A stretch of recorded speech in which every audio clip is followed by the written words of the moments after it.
when you're a kid growing up, a lot of us watched football, a lot of us had teams we supported. Who was yours? I was always a Man United fan, so back when Ronaldo, Giggs, Scholes, Rooney, that sort of front line was sort of just counter-attacking football, so I used to love getting up on a Sunday morning and sort of watching those guys do the business. I remember Manchester Derby with Paul Scholes scoring the 93rd minute to win 1-0. I remember in the middle of the night, and I just went straight to mum and dad's room. I was probably 12-year-old and just knocking on the door. I was like, Dad, they won, just screaming at him. And is your dad a Man United fan as well? He sort of followed me, so he's more of a rugby background growing up, so I think once I got into football, he sort of supported me and sort of got involved with it as well. So you have played in the Premiership a wee while now. Yep.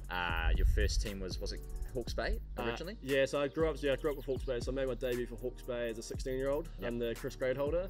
I made, I think, 5 sub appearances that season. Yeah. And then from there, I spent a summer in Auckland playing for Wanderers SC. So I left Rovers 2016. So I played 9 games for Rovers and left Rovers mid-season, went to Lithuania in 2016. Yeah. And then I come back from Lithuania a week before the season for Hawke's Bay, and then Hawke's Bay back to Napier. And how did that opportunity come about to go to Lithuania? I mean, not many people would say like, oh, I got this phone call and I'm going to go to Lithuania. Like, how did that happen? Yeah, so I was sort of in this period at Napier where I was sort of wanting to go overseas, wanting to experience sake, and then so I was putting sort of a few feeders out online. I got an email one day, and it was a Google Translator email. So they sent out Lithuanian, Google Translate English.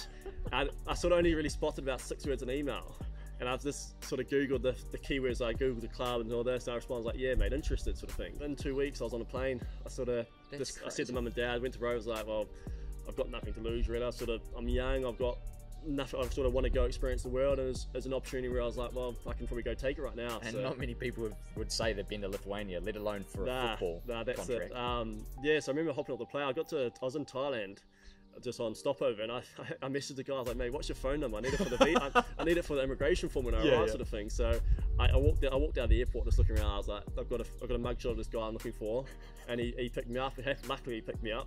That's the most dodgy sounding thing ever. Like, I got a photo of this guy and an email that I can hardly understand. But hey, I'm going to go to Lithuania. Yeah, well, that's it. So I think again, I'd probably do a bit more research, probably be a bit more smarter about it, and maybe do some language lessons. That's legit. But I was probably a bit young, a bit naive, thinking, well, I've got nothing to lose. Yeah, I might as well go travel the world. I'm 20 years old, and I'm pretty happy with the experience I had. Yeah, you don't regret it, right? I mean, it was a tough experience at times. I'm sure it was very different to what we've got here in New Zealand, but what an experience. I mean, not many people can say that.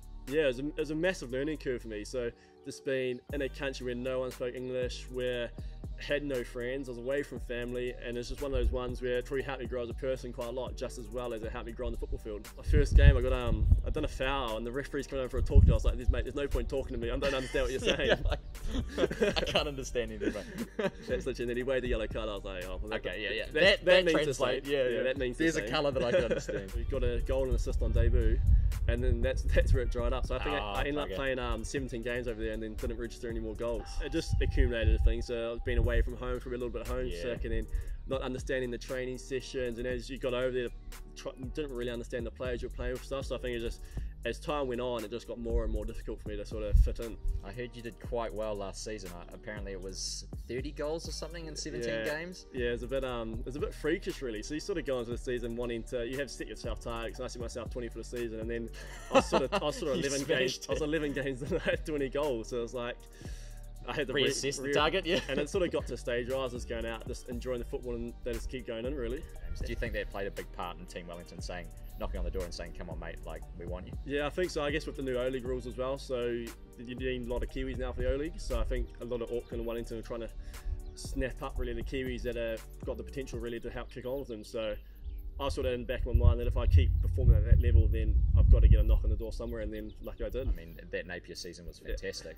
What do you really think was the difference for you that season? I mean, was it setting that target of 20 goals? Was it, I mean, the team play? What made the difference? I think probably, so we'd lost, it was a bit of a rebuild year, so we lost a few players, and then so there's only maybe 4 or 5 of us returning from the previous year, so I think it was probably more of a sense of more responsibility, more experience. So I was more of I sort of had to help lead the team more that year. Yeah. So I think I had more responsibility to say, Gussie, you've got to be the one that got to get us going, sort of thing. So I didn't have sort of say Sol Halpin or Stephen Hall players around me who would always chip in. So sort of I looked around me and there wasn't really many proven goal scorers at level around me. So I think it was on my shoulders where I was like, I probably have to go and do something here, and then it just flowed. I just got into a rhythm where every game I just started to score goals. Sticking goals in the back of the net, yeah. And with the signing with Team Wellington, Was it a hard move to go from Hawke's Bay to Team Wellington? No, it's probably one of the easiest decisions I've had to make, mainly because it's just the O-League factor. So I wanted to challenge myself at a top level with a club that sort of has the resources to compete with Auckland City. So Hawke's Bay's always a club that's sort of competing in the playoffs, and Brett does remarkably well for the budget he's got. But the club as a resource probably doesn't have what it takes to push on to O-League there. So I sort of want to be out of one of the big two really in New Zealand. And so when Jose came and talked to me, I was like, mate, I'm there. Scored 3 goals in your last game. What do you think your partnership with Tom Jackson is going to be like this season? Yeah, it's still early days, and I think in the weekend was the first time we've played as a front two, and I think it could. We both created lots of chances for each other. I think the combinations play between us was good, and I think we're getting a better understanding with each other as the weeks go on. Yeah, so obviously Harris and Jackson had an unreal partnership over the last couple of years. So I think coming in, I think it was coming off the winter, I was just like, I've just got to go in there and just be myself, try to play my own game, and it has taken me probably 2 months to get settled. And so the weekend just gone, probably the first game where I feel like I probably hit my strats properly and sort of go into a rhythm. So hopefully more of that continues. In terms of the style that Jose's got you playing, is it really different to what you had at Hawke's Bay? Is this like, can you really see that you've stepped up a level? Yeah.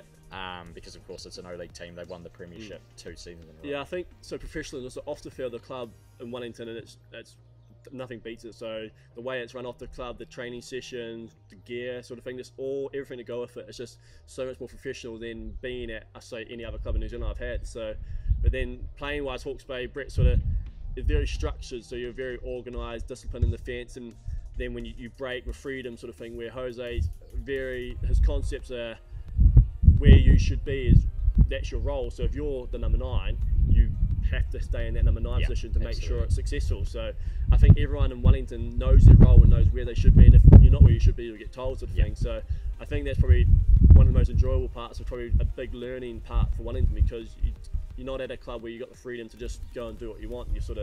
You're here to be a number 9.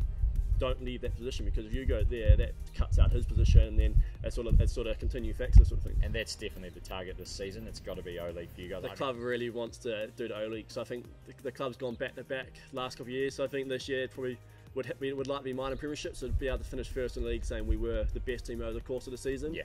And then to go into the O-League, so we got to go to Solomon Islands, which is going to be tough. Yeah, man. Spending 9 days there, playing in those sort of conditions, is going to be pretty challenging. So I think the O-League's a massive one for us this year. Hi, I'm Angus Kilkolly. I'm a striker for Team Wellington, and this is Total Football.